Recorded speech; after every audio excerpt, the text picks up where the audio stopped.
You won't believe the drive we did from Kaikoura to Christchurch. It took about 2.5 hours, and wow, the views were stunning. But the first thing I noticed? Road cones. Everywhere. Honestly, Kiwis say there are more cones than sheep in this country, and now I believe them.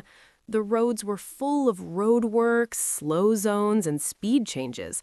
One thing we learned quickly? Don't speed in New Zealand.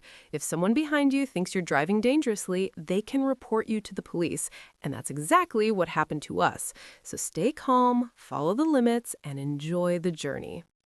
We finally made it to Christchurch, and the city completely surprised me. It's one of the oldest cities in New Zealand, founded in the 1850s by British settlers. You can still see that history in the beautiful old buildings and wide streets. One of my favorite parts was the Heritage Tram. It slowly moves through the city center and feels like stepping back in time. As the tram passes gardens, shops, and historic places, you really feel the heart of the city. Walking through Queen Victoria Park in Christchurch felt like stepping into British history. The name itself reminds you of Queen Victoria and the city's English roots. Just nearby, I found a traditional pub that could easily be in London. The dark wood, old photos, and cozy atmosphere felt so familiar. It's amazing how British influence still lives on here, even on the other side of the world. Why are New Zealanders called Kiwis? It is because of the kiwi bird, which is native to New Zealand. The kiwi bird is small, flightless, and only lives in New Zealand. Over time, it became a national symbol of the country.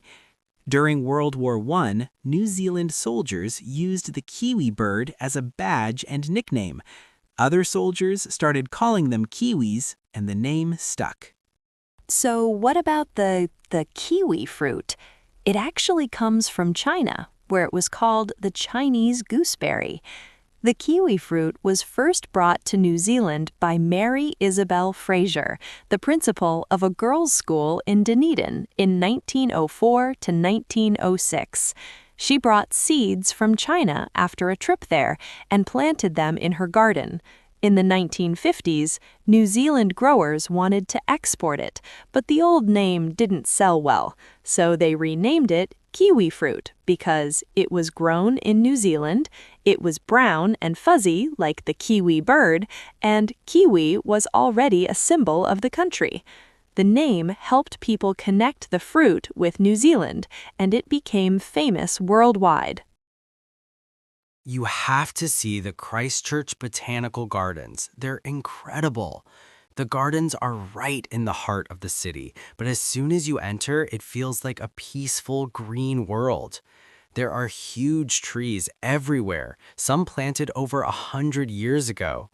I loved walking along the paths lined with colorful flowers, roses, tulips, and native plants all in bloom.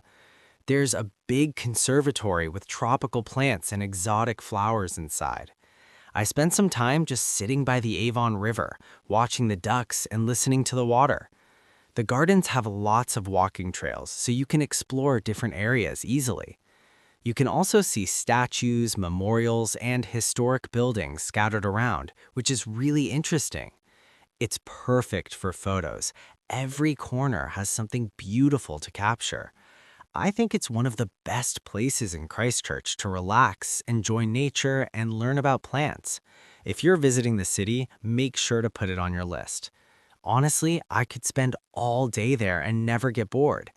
If you get tired, you can get back to the city center on a historic tram. In 2011, the earthquake destroyed Christchurch's old Anglican cathedral, and the cardboard cathedral was built afterwards. What's amazing is that it's made mainly from cardboard tubes, timber, and steel, and it can seat around 700 people.